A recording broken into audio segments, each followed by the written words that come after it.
Hello, Blades fans, and welcome to the Sheff United Way match reaction for Manchester City to Sheffield United 0. And as you can see in the title, what more could we have really asked for, in my opinion? Man City could have asked for a lot more goals. I'm not saying on this performance, but in general, looking at the two teams, yes, Man City's not been going great guns recently, but they've won about 1,000 trophies in this calendar year. And fair play to them. They're a very, very good side, missing two excellent players, two of the best players in the world in Kevin De Bruyne and Erling Haaland. But look at the side that we put out. Like Darren Smith joked on Twitter saying it's nice for him to Chris Wilder to let Hecky pick a team a game, which is a little bit harsh, but was a little bit funny at the same time. It was not a weird team. I'm not going to say a weird team because out of the 11 on my Fan Hub app, I picked 9 of these 11 players.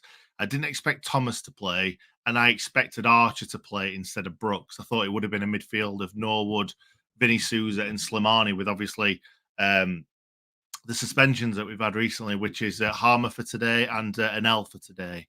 So I was expecting McBurney to be rested, shall we say, because McBurney has looked off the pace recently. I think he must be still struggling with injuries. But I expected Asula to get a bit of a run because at the end of the day, we're going to be chasing this game constantly. They're going to be passing the ball around at the back, in the midfield, up front, and we need somebody with legs that's going to be chasing all day long, and that's what 𝗲𝗂𝗀𝗏 did. So fair play to 𝗲𝗂𝗀𝗏. Really early on in this game, I thought he did really, really well, to be fair. Like, he was picking the ball up from deep, running with it. He won a foul at one point. He was getting stuck in. We were getting up the pitch. Slimani was doing quite well going forward in the early parts as well. I think it was the first 10 minutes. And we actually looked, this is going to sound ridiculous to say because a match is not won in 10 minutes, but we actually looked the better side for 10 minutes, the first 10 minutes, because we were winning the ball off them and advancing up the pitch, which was nice to see, especially against a team like Man City that have so much of the ball. But saying all that, we conceded a goal on 14 minutes. So, yeah, it didn't last too long, did it? And I just wanted to say before we get into this goal, this is probably the first time that I am not wearing a Sheffield United shirt for a match reaction. And do you know the reason why that is? Because it's been a crazy, crazy day today. I've not really been able to even think about putting a Sheffield United shirt on. I went to my sister's house to watch the match, and yeah, I didn't really think about it. And I think that just speaks volumes for this game because I had absolutely no expectations going into it. The first 10 minutes gave me a little bit of hope. And I know we're playing Man City, and the team we've put out is not exactly the first 11 that you would think that we would play if you looked at this whole squad at the start of the season. But obviously, injuries, suspensions, we were always going to be putting out a weakened side in this game. But I wasn't expecting to be as weak as what it was. Because let's have a little look on the bench. So we brought on Archer, which I expected to start. Brewster, fair enough. Ollie McBurney was on the bench, didn't come on either. I thought Larouci would have played at left wing back, but I think Wilder just wanted somebody that was a little bit, what's the word? A little bit, I could rely on a little bit more. Someone that's played in a structure like this before, a lot more, and in the Premier League, because Larouci is a little bit of a wild card at times. He's good going forward, nips in there with his great interceptions, but I think Thomas is probably a more steady head in that position. I'm not sure about Max Lowe, not even on the bench. He's not down as a missing player on Flash Score, so I'm not sure what happened with him. But really, do you want two left wing backs on the bench? Probably not. But if it's going to be anyone, you would expect Max Lowe to be either playing or on the bench because he is our player. The other two are loan players. And to be honest, I expect one or both of them to go back. But especially now we've got Rhys Davies as well. I completely forgot about Rhys Davies. He came on, another left wing back.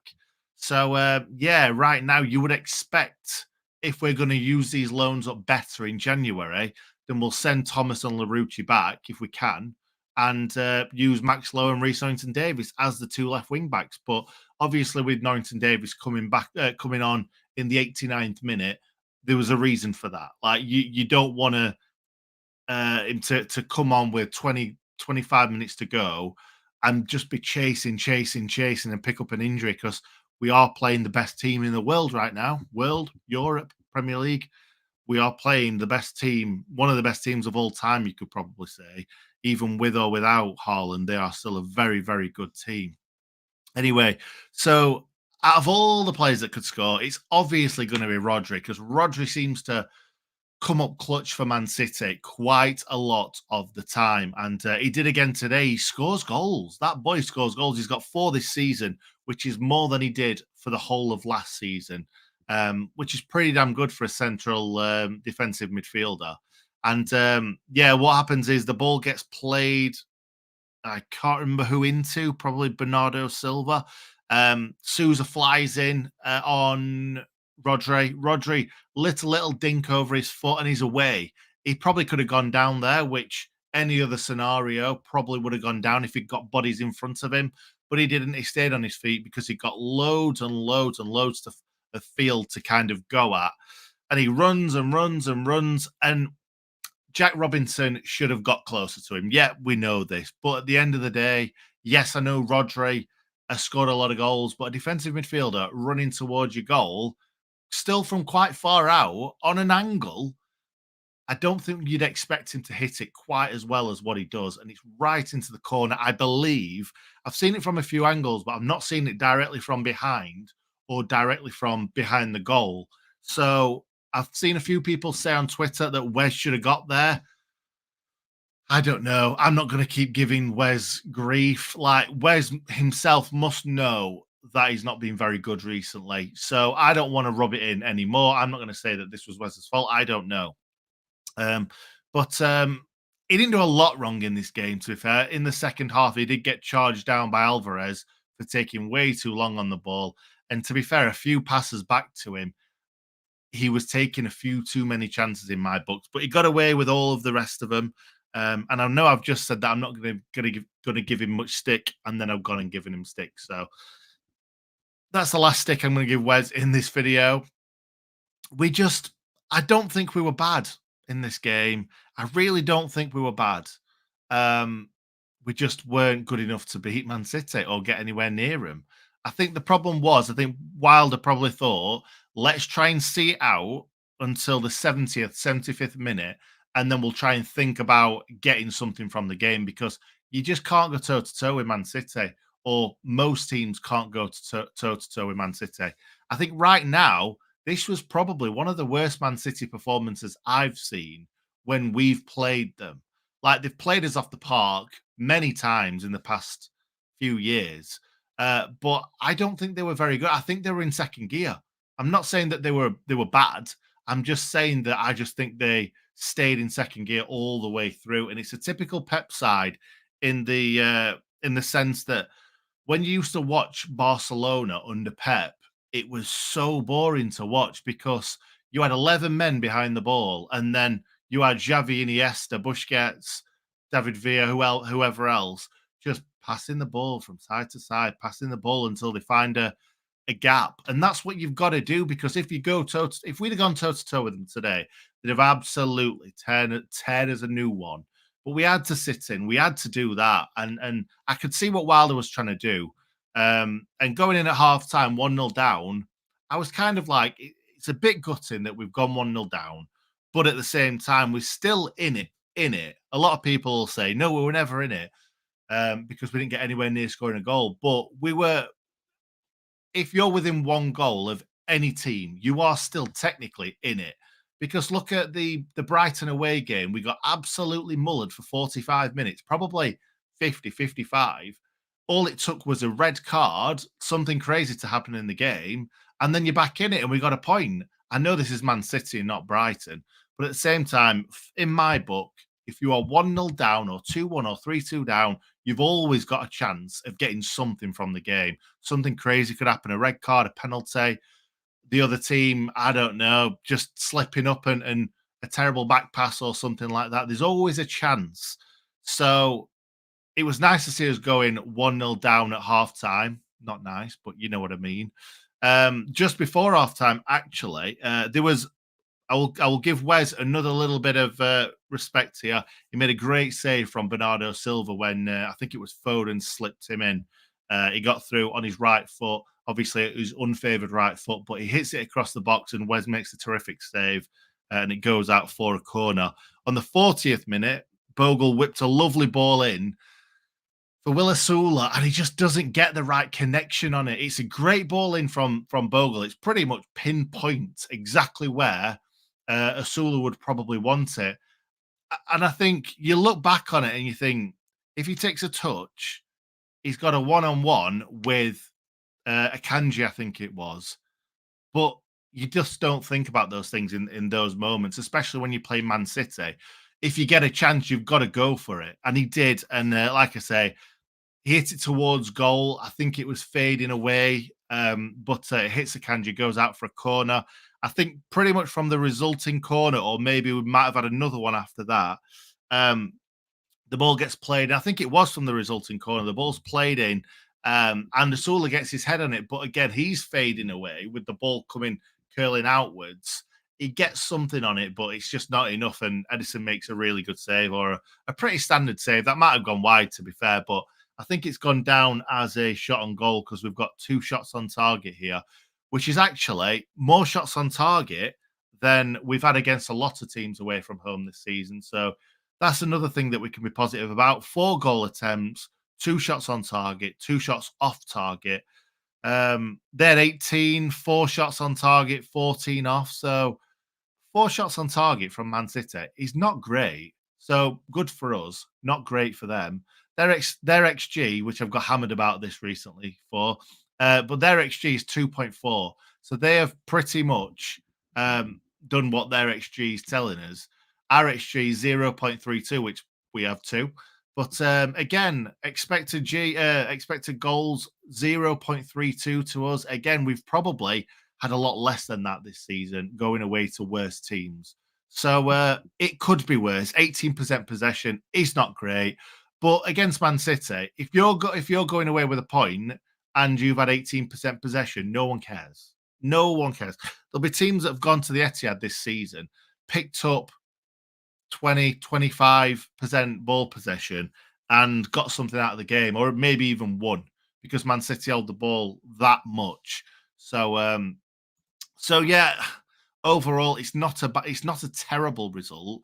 We go into the second half. Oscar Bob comes on, which I've seen him in a few YouTube videos recently, or maybe one YouTube video recently, and it looked okay, looked quite tasty, and that's exactly what he did. He came on, played a lovely ball through to Phil Foden. It looks like Slimani is supposed to be picking up Phil Foden, and it kind of goes off Norwood onto Slimani. Norwood points as he does to Slimani, as in like follow him. And Slimani's got his back to him. He loses him. Foden's through, rolls a lovely ball onto the foot of Alvarez, right in between Trusty and Thomas. And that is good night, Vienna. There's no way the Blades coming back from 2-0 down against the best team in the world. But it's a bit of a shame, the fact that we sat off Oscar Bob so much that he could just lay this lovely ball through to Phil Foden. Jack Robinson flies in there with a tackle, trying to stop it. The ball goes under his foot or leg by about that much, which is another one of those sliding doors moments. If he gets a touch on that, or if he gets anything on that, I think that ball is not destined for Alvarez's foot. But it does. It's a great ball into the box. I feel like Trusty could have put more effort into trying to stop this. Yes, he'd have probably put it in his own net. But I'd rather have Trusty had swung a leg at it or slid for it and put it in his own net than it be a tap-in for Alvarez, to be fair. But I think it is just too far for him to stretch. But like I say, he didn't really put a lot of effort into it. And yeah, Alvarez is in the middle of Trusty and Thomas. So yeah, not great. I don't know where he came from. I didn't quite see that on the replay. But yeah, he manages to get in the middle of those two. Reminded me of a perfect Aguero goal, like a De Bruyne Aguero goal, that similar to one that happened at Bramall Lane, where I think they both came on, De Bruyne and Aguero, the first season in the Premier League under Wilder, I believe it was, and he just rolls it into the box right on Aguero's toe, and it's just a fantastic pass and a easy finish. So that's 2-1 in the 61st minute.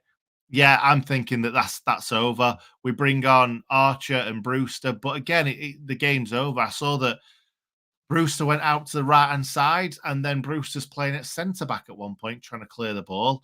I know there's a lot of fans on Twitter and stuff saying that they would have much rather have seen us get absolutely hammered in this game, 5-0, and actually gone for it. It's one of those things, isn't it? Like, if we'd have gone for it and lost 5 or 6-0, we might not have even got a shot on target by going for it. And we could have been picked off and lost 5 or 6-0. But Chris Wilder sides just don't get hammered. Like, this might come back to bite me in the next few weeks or months. But we've never got battered, in my opinion, or in my memory of Chris Wilder being our manager. We've lost to Man City 2-0 a couple of times. We've lost to Liverpool, like I think it was 2-0 a couple of times as well, or 1-0. So we just don't get battered by teams under Chris Wilder. He just sets us up in the right place. And if Chris Wilder was the manager from the start of the season, we wouldn't have lost 8-0 against Newcastle. We probably wouldn't have lost 5-0 away at Arsenal. But this is where we are. And at the end of the day, if we've lost 2-0 in this game, we could have lost 5 or 6, and the goal difference would have been even worse. We're probably going to be the worst goal difference by the end of the season, even if we win a few games. But at the same time, like, it's one of them where it's kind of just nice for the boys not to get an absolute hammering and go into the dressing room with their heads down, because the team that we put out today just probably should have got hammered by Man City, and we've lost 2-0. So what more could we expect? And as I've put in the title, best we could have hoped for. That's what I think, in my opinion. There's lots of people that disagree with it on Twitter and forums and stuff.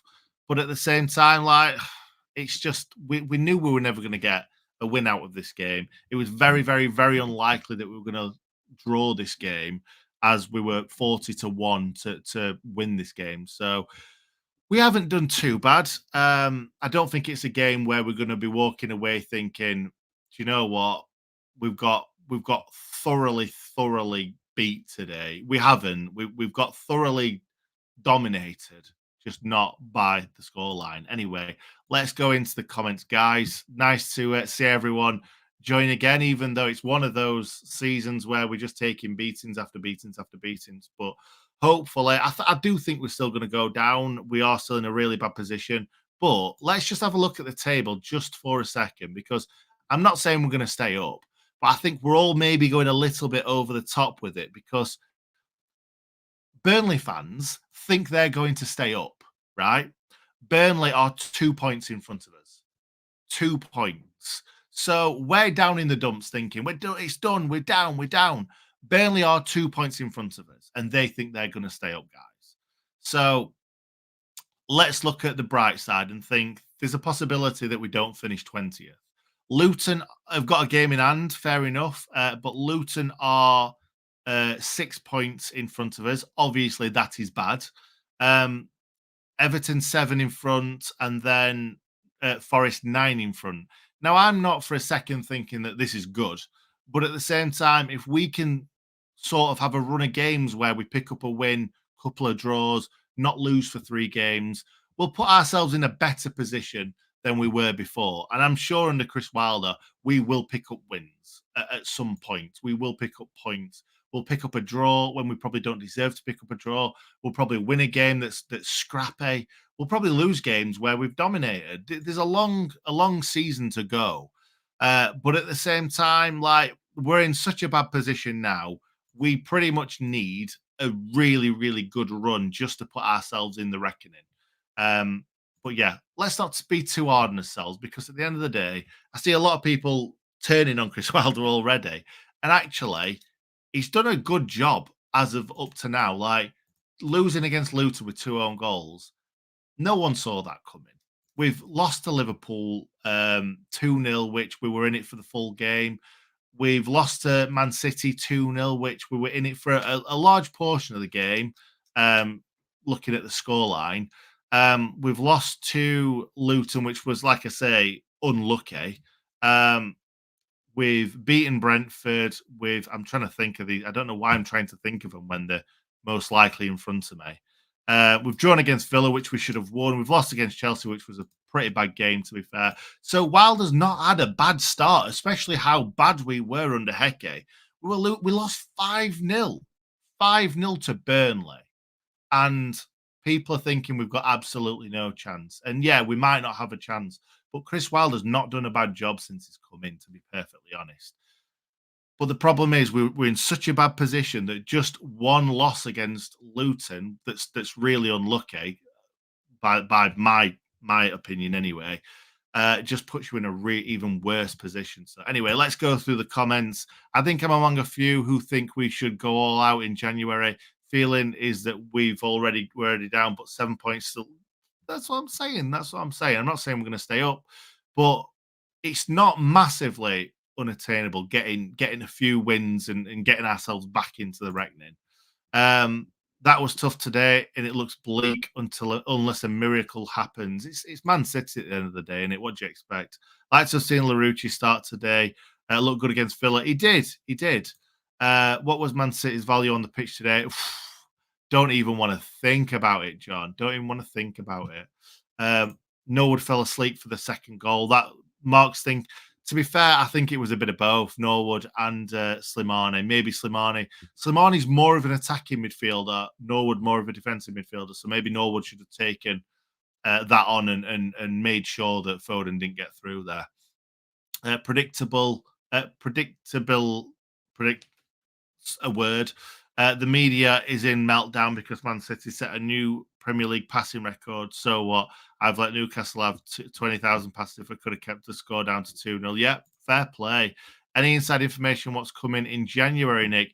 No inside information, unfortunately, John. I don't know about that. The rumours are that we're going in for a goalkeeper, which I can completely understand. I don't know if we're going to go hell for leather. I very, very much doubt we'll go hell for leather, but I think we will. You know what Wilder's like? He's a bit of a wheeler and dealer. He'll move players around like the kind of, I always go back to it, the Norwood and Lee Evans move. Do you know things like that where it's like, I didn't want Lee Evans to leave, but then we signed Norwood and he was completely kind of like head and shoulders above Lee Evans. So I think we will do little deals like that where we let a loan player go or a couple of loan players go back to their club and then we bring in someone a bit different maybe. So I think that could happen knowing Wilder. Can we survive overthinking this? Well, if Burnley think they can, we're 2 points off them. Like I said earlier, there's a chance. We were quite solid defensively as expected. However, those runs from Foden was what killed us. Too right, johnegan.com. Just feel so disappointed that we got an amazing opportunity to get in the Prem and the club got it all wrong in pre-season. We keep paying for it. However, we are not cut adrift. Yep, totally agree. Goalkeeper is a priority. That's what I've just been talking about. I wonder how the transfer window will go. Hi, Nick. How are you today? Oh, thank you very much, mate. I'm very good, thank you. Bit depressed after today, but I think the thing is with that game, none of us expected us to get anything from it. But when they're just passing the ball around all game, you just can't get it off them. Like, that wasn't a good game to watch. If your mate said to you, "Oh, you should watch this film," and you say, "Oh, is it any good?" Be like, "No." It's like, well, I'm not going to watch it then. It's like that wasn't a good game, but you just can't help it. It's your team, so you're always going to watch it, even though we probably knew before we went into this game they're going to pass the ball around loads. They're going to get through once or twice in a 90-plus minute match. And we're probably not going to get anywhere near scoring a goal, which actually we got a little bit closer than what I expected to scoring a goal. But it's just, why would you watch a film if you thought it was going to be boring and rubbish? But we still come back for more, don't we? I know what I'm clutching at straws, but all that matters is that Burnley, Luton, Everton also lost, so we haven't slipped further behind. Too right, yep. I'm agreeing with you. It's crazy how people think, oh, when we lose, oh, it's all done, it's all off, and then you have an okay, because that's an okay result today, isn't it? Losing 2-0 to Man City. and others lose, it's just, yeah, it just gives that little bit of hope, little bit of hope. We don't expect to win, just a performance to be proud of, and I think we kind of did today. Seeing people saying, "Why didn't we ever go for it?" Daft that we held our shape and didn't let them bait us into a pointless press. Yeah, agreed, agreed. Paul Thomas, I was like, it was like a practice match for them. We never really threatened, so just took the easy win and move on. Yeah, it's right. Chris Wilder sides don't get battered, and we don't win this. What we did in that first season of the Premier League was nick many late goals. Yeah, exactly. Think we stayed close for as long as possible. Agreed. In my humble opinion, I'd always rather us stay in our shape and keep the game to 0-0 or 1-0 rather than go. We don't have the players, do we? I completely agree with you. We don't have the players to go for it and go and take the game. We don't have enough pace. We don't have enough height or strength to put the balls into the box to cause problems that way. So I think in this league, you either need a really, really pacey team to catch teams on the break, or you need to kind of go for a Stoke where you bang balls into the box and try and cause them problems that way. And we don't have either, which is really, really disappointing. This fixture isn't going to kill us. It's the Luton Burnley results that hurt, and is why we are where we are. Yeah, completely agree. Bottom three, you came up or going down. I think you're probably right. We need to think long term now, Nick. Completely agree. Completely agree. I feel we are terrible at creating good chances. Yeah, we are. This season's gone, so start the planning for the next 3 to 5 years. And do you know what? There are a lot of teams that, well, there's two other teams right now. We're thinking we're going down. There's two other teams that's coming down with us. If we are starting thinking that we are going to get relegated, those teams that are losing on the second to last day of the season, they're not. They're thinking we possibly could go down. We might stay up. So we've got all this time to prepare for the, what is it? I don't know. Prepare for the worst, hope for the best, something like, I don't know. I can't be bothered anymore. I think I'm just about done, guys. Thank you very, very much for joining me in this video.